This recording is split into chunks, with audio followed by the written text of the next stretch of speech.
Welcome to Warhammer 40k 8th edition rant number 2. Today's rant will be dealing with characters, and specifically targeting characters. Per the official rules in the Warhammer 40k 8th edition rulebook, on page 179, under characters, it states, some models are noted as being a character on their datasheet. These heroes, officers, prophets, and warlords are powerful individuals that can have a great impact on the course of a battle. The swirling maelstrom of the battlefield can make it difficult to pick out such individuals as targets, however. A character can only be chosen as a target in the shooting phase if they are the closest visible enemy unit to the model that is shooting. This does not apply to characters with a wounds characteristic of 10 or more due to their sheer size. This is further clarified in the big FAQ number 2 for 2018. Under finalized match play rules, under the subject targeting characters, an enemy character with a wounds characteristic of less than 10 can only be chosen as a target in the shooting phase if it is both visible to the firing model and it is the closest enemy unit to the firing model. Ignore other enemy characters with a wounds characteristic of less than 10 when determining if the target is the closest enemy unit to the firing model. This means that if any other enemy units other than other characters with the wounds characteristic of less than 10 or closer, whether they are visible or not, then the enemy character cannot be targeted.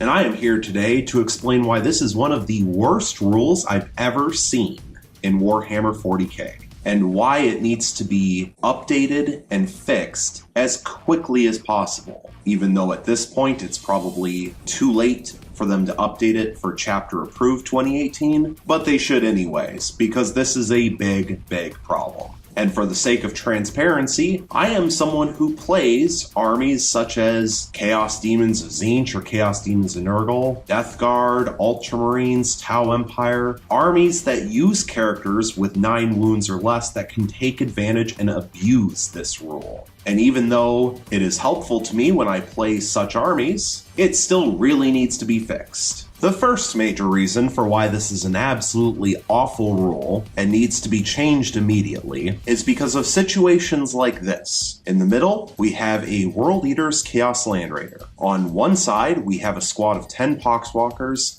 and on the other, we have a Death Guard Demon Prince. Now, because of the way that this rule works, because those Poxwalkers are closer to the World Eater's Chaos Land Raider than the Death Guard Demon Prince is, that Land Raider cannot target that Demon Prince, even though the Demon Prince is on the other side of the Land Raider from the Poxwalkers, and is nowhere near a friendly Death Guard unit to get in the way during the maelstrom of the battlefield. With the way that this rule is designed, it makes no sense from either a gameplay perspective or a narrative perspective.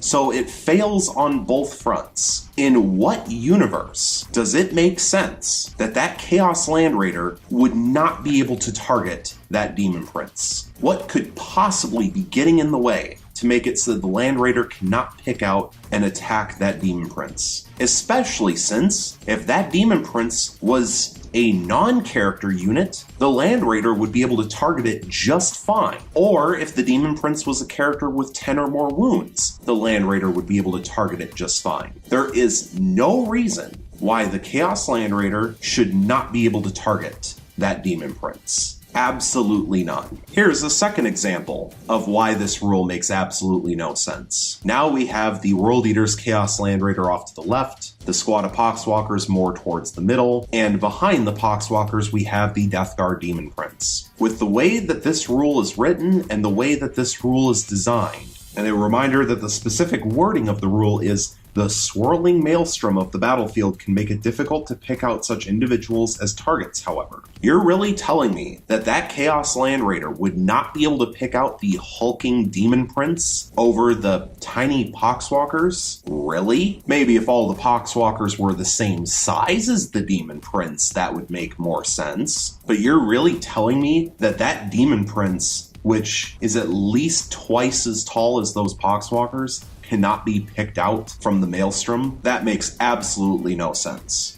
There's a large unit in with that group of small little guys. Maybe let's try to kill that thing off first, because that's probably a bigger threat. Would make a lot more sense. My third example of why this is an absolutely terrible rule is a great one. Before you, we have two Space Wolves dreadnoughts. The one on the right is a Venerable Dreadnought. The one on the left is a named dreadnought called Murderfang. The Venerable Dreadnought is not a character, so it can be targeted no matter where it is on the battlefield, as long as the enemy is within range and has line of sight to it. Murderfang is a character and has less than 10 wounds, which means Murderfang has to be the closest enemy unit and also visible for it to be shot. The World Eater's Chaos Land Raider is fully allowed to target Murderfang. Now the Chaos Land Raider is not allowed to target Murderfang. Really? Are we serious? Both Murderfang and the Venerable Dreadnought are the exact same size model. They have the same number of wounds, they have the same toughness, and yet one can be targeted regardless of where it is on the battlefield, how close, how far it is away, as long as it's within range, but it doesn't matter if it's the closest visible enemy unit or not, while the other one can only be targeted if it's the closest enemy unit and also visible. Who decided that that was a good idea? How does that make any sense? And so with those examples out of the way, here's where I'm going to start to transition into how I would fix this rule. Because it does no good to complain about it but not offer a solution of my own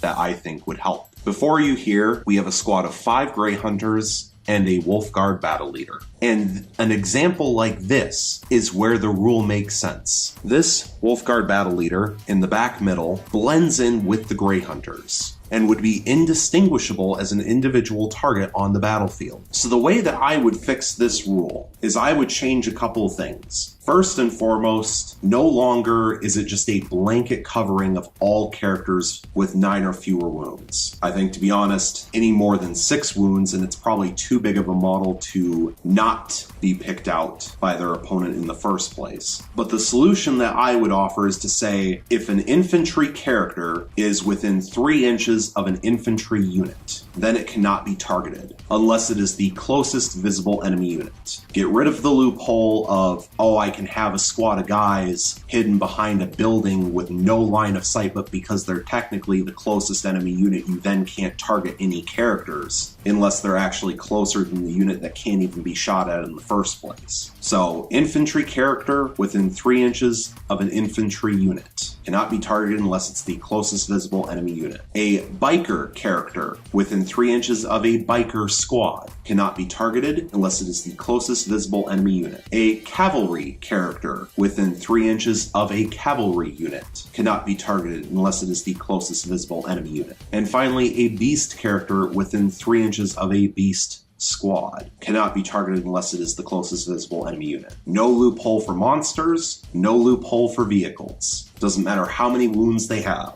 A vehicle or a monster character could always be targeted.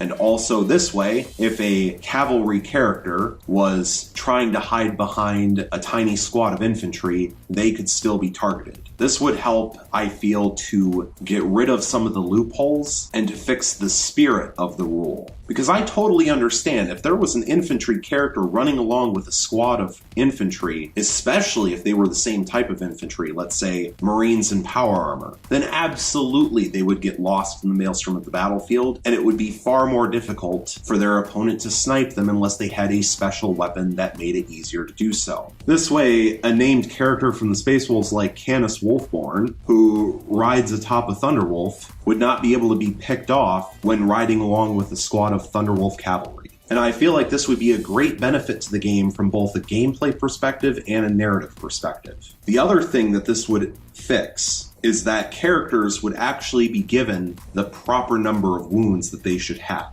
Because we all know, deep down inside, the only reason that the Primarch Rabaut Guilliman from the Ultramarines was given 9 wounds was so that he could take advantage of this rule. That's the only reason he has only 9 wounds, is because as soon as they gave him 10, he would have been able to be targeted. And like I said, this is coming from someone who plays Ultramarines, who likes Rabaut Guilliman as both a model and a character, but that's completely ridiculous that he can just hide behind stuff and not be targeted. Same with Demon Princes. Demon Princes really should probably have an extra couple of wounds, and if they didn't have to worry about trying to take advantage of the targeting characters rule, then the fact that they would have those extra wounds would just balance out the fact that now they can be targeted from anywhere on the battlefield. So there's my rant. There's the solution that I have. Let me know what you think about both down in the comments below. Thank you so much for watching. I really hope you enjoyed, and stay tuned for the next one.